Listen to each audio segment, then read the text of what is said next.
as he was birthed Jean D. Barnett. French? In San Carlos, Nicaragua, to French and German parents on February 23rd, 1894. Wow, that's a long time ago. The year of the World's Fair, where H.H. Holmes, I just finished The Devil in the White City, so everything I think about is in context of H.H. Holmes and Daniel Burnham. Yeah. Whoa, that's 15 years after H.H. Holmes built the castle. Everything. Is it BHH or AHH? So in 1910, he and his parents moved to California. And then in 1912, the second he was old enough to be barely legal, he quit the land and started working on a series of boats that took him all over the world. Okay. He was a seaman. Today, I am no longer a boy. I am a seaman. I'm a seaman. Sounds fun and romantic, doesn't it? Mm-hmm. Well, he was constantly being thrown in jail for petty theft. And in 1923, he was convicted of rape. Okay. Then, you still like the sea so much? Then, after that, he was back at sea, in and out of prisons once more. And then in 1931, he was convicted of rape again. Wow. I've been on the old Pirates of the Caribbean ride. I know what I kind of figured. This is why they had to change This is why. Now women chase men. So this time also for carrying a concealed weapon and also check fraud, apparently. So he was sent to San Quentin for this. Strange, because you landed on pirates so hard that even you telling the story now, I'm like, they had checks back then? Oh. Yeah, that's the thing. He's not a pirate yet. Just because you work on a boat doesn't mean you're a pirate. You're right. I apologize. The second you start committing crimes on the boat is when you're a pirate. You're a pirate. These are land crimes. He didn't go to sea jail. He didn't go to Poseidon's San Pokin. This is Trident. I could do better. Probably. Poseidon Quinton. It's almost there. Yeah. Poseidon. Sing Sing? Not Folsom. He didn't go to Folsom. He went to Flounder. I don't know. Yeah. It'll hit us tomorrow. No, it'll be funny. This joke, time will prove this joke right. So this is the kind of guy we're talking about here. Scum of the earth, but oh wait, he was also delusional, it turned out. No way. While he was in prison, he somehow got it into his head that he was a descendant of the notorious pirate and rum mascot, Henry Morgan. Okay. So this is where the pirating begins. Okay. So he thought he was a descendant of Henry Morgan. I'm sure a delusional person, after hearing 2 facts about Morgan, was like, he had a beard? I have a beard. I am related to this man. He was on a boat? I was on a boat. So I don't know how or why, but this is the idea that he held on to while he was in prison. But more so than just being related, he also wanted to be like his illustrious and objectively bad person of an ancestor, Henry Morgan. Okay. The notorious pirate, slave trader, Henry Morgan. Henry Morgan. Immortalized on rum bottles. He started formulating a plan for his release. He wasn't just going to work on boats anymore. He was going to be a pirate. Okay. When he got out of prison. And keep in mind, this is the 1930s. And this is like, I don't even there was the Captain Jack Sparrow era of pirates. And then there's the Somalian era of pirates. I don't know what the middle ground was, but whatever it was, he thought he was going to be that. Even I'm trying to think of what's the closest thing in that era to pirates that I know. And it's rum runners, but even they're not a pirate. No, that's just a delivery boy. Yeah, that's just, exactly. That's just Uber Eats for Uber drinks. Or Flounder. You'll get sent straight to Flounder prison for that one. It's not Sing Sing, it's whale song. Thank you. Yeah, there we go. So when he got we could write The Little Mermaid too. We could write Bazooka Joe. Bazooka Joe Under the Sea. Yeah. No, Torpedo Joe. Is that something? His underwater cousin. Yeah. When he got out of prison in 1937, he somehow made his way to New Orleans, where he was now going by his new pirate name to reflect his imagined connection to his imagined ancestor, Jack Morgan. So this was his new name. Kind of like how H.H. Holmes, Henry Mudgett. Herman Howard Mudgett, something like that. It was Henry or Herman. Who cares? Yeah. You. Yeah, I care a lot. Actually. You and the H.H. Holmes Historical Society. The H.H. Holmes homeboys. We call ourselves the homeboys. So it was there that he met and seduced, in true dirtbag fashion, a 17-year-old girl named Lillian Casanova, who he convinced to cut ties with her parents and elope with him to Los Angeles, where they worked in hotels as a bellhop, and she was a chambermaid. Okay. So now they're in LA. It's the 1930s. But during the evenings, Jack Morgan would prowl around the harbors of LA looking at the boats and hatching further details of his plan. This was how he met a man named Dwight Faulding, the owner of a hotel in Santa Barbara. He also owned a yacht docked in Wilmington named Afye. Okay. Afye, Aafje. E. I think it's like a person's name. I looked it up. Offye. Offye. And she was a boat. 58 feet long she was. A former racing boat she was. About to be covered in crime she was. Offye. Scrub the crime deck. Put the poop on the crime deck. I want to look through who swallowed a mask strap today. Yes, bring me my chow. I said walk the plank, not eat the plank. Arr, I got cat poop all over my hook. So Falding was rich and adventurous, but he was also dumb with money. He once tried to fly a plane after taking one lesson and immediately crashed the plane. When Falding caught Morgan admiring his boat, Morgan pretended that he was a rich naval officer and said he was interested in chartering the Offye for a pleasure cruise around Catalina Island. Okay. Everything is working out just as planned. When I started reading like what was happening, the Gilligan's Island theme song kept playing in my head. So Falding, the rich, stupid man that he was, thought this sounded like a fun adventure. So he accepted. And on December 20th, 1937, all the main characters in this story boarded the Offye for what was meant to be a 2-day pleasure cruise around Catalina Island. Okay. And this is the time, if I'm remembering correctly, when like Catalina Island was like the playground of the elite of Los Angeles. So this is all going around the waters of Catalina Island. I mean, if I was a pirate and there was an island full of rich movie stars, I also would we're going to go to Catalina. Going to Catalina. I'm looking to parlay with Betty Grable. We, of course, had Falding. These are all the people on the boat. Yeah. Falding, but he brought with him his fiancee Gertrude Turner and her 8-year-old son. Okay. And the skipper, too.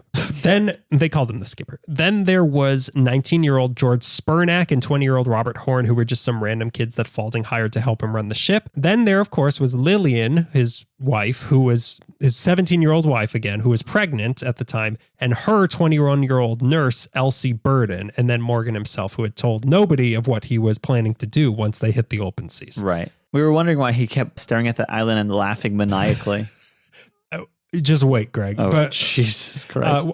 What's that triangular hat sticking out of your duffel? Did I hear a parrot in a bag somewhere? No, you didn't. No, you didn't. Not I. And off they went cruising around Catalina and the surrounding waters to start their 2-day pleasure cruise. That night, they were all sitting around on deck having drinks. And that was when Morgan thought, it's time. Jesus Christ. Is there a more terrifying thing for someone in a group to say out loud? It's time. It's time. It's time. The hour is nigh. He took out a gun. Okay. And he pointed it at Falding and told him to get away from the wheel. Falding told him, put the gun away, because he was either drunk or he'd gone mad. That was when Morgan revealed to them his belief that he was a descendant of the pirate Henry Morgan and told them all to go below deck and that, look at him, he was the captain now. I've created a PowerPoint to explain to you my heritage. If y'all will just sync your iPhones. Does everyone have Bluetooth on? I can't airdrop this to everybody. You're going to share a phone. If you haven't updated your iOS, you might not see the graphics I've made. Take my word for it. It's quite immersive. Submersive experience. Submersive. Falding refused, so Morgan shot him in the shoulder and announced to everybody else, get this, the quotes I found in the newspapers from this guy, get this, you'll take orders from me or get a taste of lead. I'm in command now. This is my ship. Cool. Falding tried to calm Morgan down, telling him that they're just all here for a good time. It's a 2-day pleasure cruise. It was then that Falding lunged for his own gun, but Morgan shot him 5 times in the chest and killed him. Wow. His fiance, the guy who just Falding's fiance, tried to go to his body, but Morgan said he's dead. When Captain Morgan says they're dead, they're dead. He then made Spurnack and Horn tie the corpse to an anchor and they threw it overboard. Okay. All right. This story jumped in intensity really fast. Ha ha ha, he shot him in the shoulder. He'll get it's dead. He's been tied to an anchor and he's at the bottom of the sea in front of his wife and son? Or is that other guy? His wife and stepson. Oh, okay. So you're not my dad. I don't have to be sad about your death. How long do I have to mourn for my stepdad? By the way, this means that there is a corpse tied to a anchor somewhere between Wilmington and and Santa Catalina. Santa Catalina. And this was when Mad Jack Morgan made his intentions fully clear. Now that the boat was his, they were all going to sail south and become pirates. This is what he told everybody. I've got work tomorrow. Not anymore, you don't. Yeah, how many sick days do you have? Do you have any references? Is it personal leave or is this government covered COVID time? So they were going to raid. This is the plan. They're going south. They were going to raid ports along Mexico for supplies along the way and then claim an island in the South Seas as his kingdom. Okay. The women on board were going to be his harem and the men were going to be his slaves. Doesn't that sound fun? Guys, don't worry. I thought all about it. Wait, you didn't let me finish. The men will be slaves. I know I started barking like a dog when I talked about the harem. That wasn't the end of the sentence. I just want to show how enthusiastic I am about the idea. And nobody can jump off. Yeah. So for the next few days, Morgan was kicking and beating all of them to do his bidding and holding them at gunpoint. He ate most of the food and left scraps for everyone else. His wife's nurse later described him as absolutely the cruelest man I ever knew and said he made erotic advances on her. His wife later said she talked him out of killing the two young men also because she pointed out that he needed them as a crew. She was not in on this plan at all. But since she was... The baby was, though. The baby was. It was kind of like Dune 2. Yeah. He drank the worm juice and the baby started talking. The baby made me do it. The baby. Not the mama. The baby who isn't in my body. We keep coming back to this old problem, and it's, how do you talk to your unborn baby? How do you talk to your unborn baby? This millennium. Who is the Mohadi? But yes, what was the real question? That was it. How do you know that Paul's not the Messiah? Paul. One guy with a gun against 15 people, and he manages to beat them all up. And it's kind of like, you just jump him. How about we just jump this guy and throw him overboard? Okay, so it was two strapping young men, hot as hell. And then it was three women.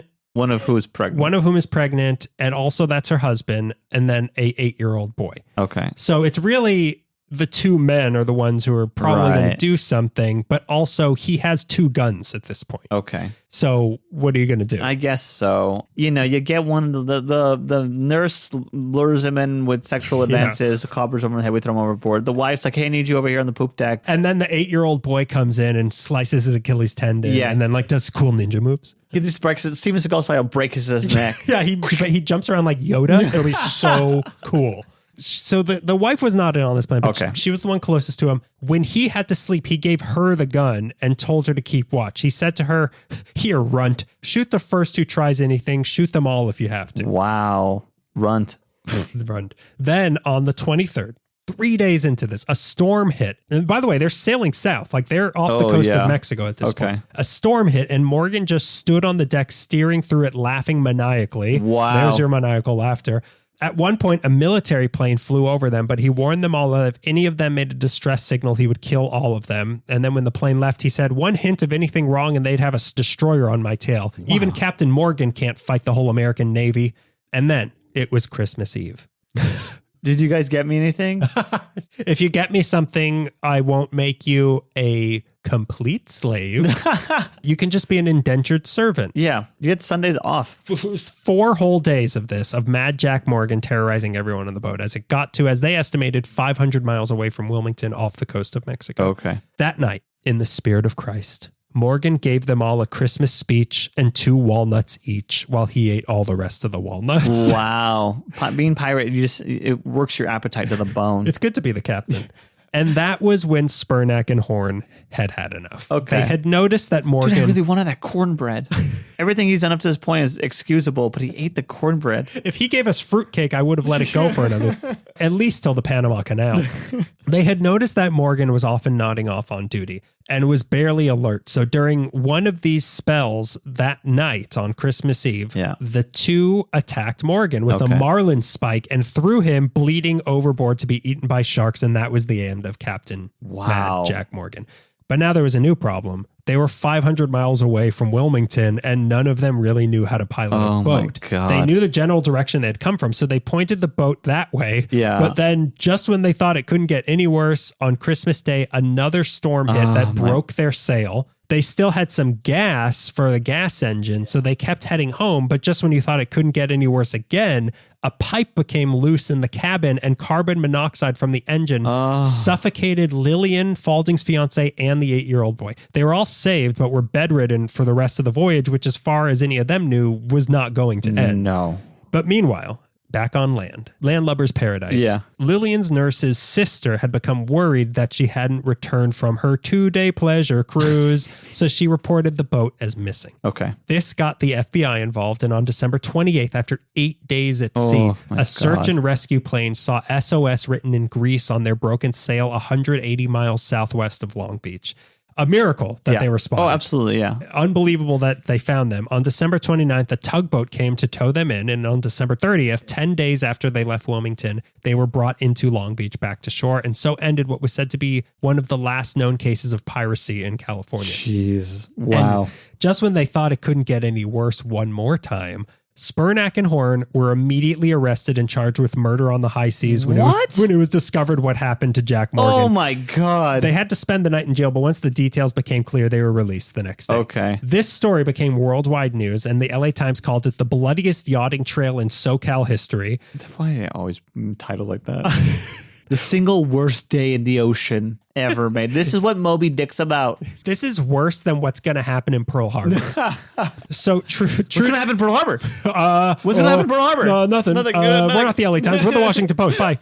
True Detective Mysteries did a story about it, which should have been what season 2 was, but keep the Crow Man.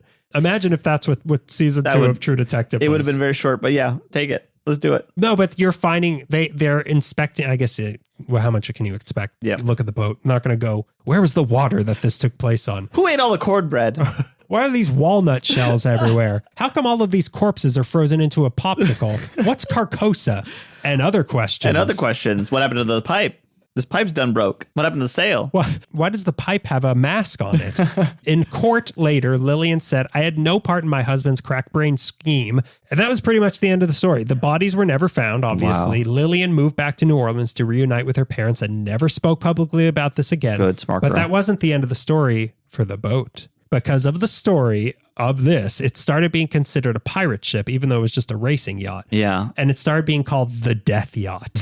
In July 1938, the boat went up for auction, described as the boat that prowled channel waters with a madman at the helm. Oh, my God. Errol Flynn was going to buy it, but it eventually got sold to the guy who wrote the movie The Story of Seabiscuit for $7,000. He really loves the sea. If only he had shared his sea biscuits with the rest of the crew, maybe this wouldn't have happened. Which is also what I had to dig through to find the mask strap. They're all over the poop deck. Then in December 1939, the boat caught on fire in Santa Monica. In November 1940, someone stole it and crashed it into 3 other boats. Is the guy who set the boat on fire the same guy who set H.H. Holmes' castle on fire? The same mystery man. Oh, you mean the devil? H.H. Holmes' business partner, S. Ayton. The next known story of this boat was in 1970 when it was sold to Travis Ashbrook of the Brothers of Eternal Love, which was some kind of marijuana dealing hippie cult in Orange County, who used the boat to sail through the Panama Canal to shuttle marijuana between Mexico and Hawaii. Some things never change. And thus ends all swashbuckling tales of the high seas on a marijuana swift boat in Oahu.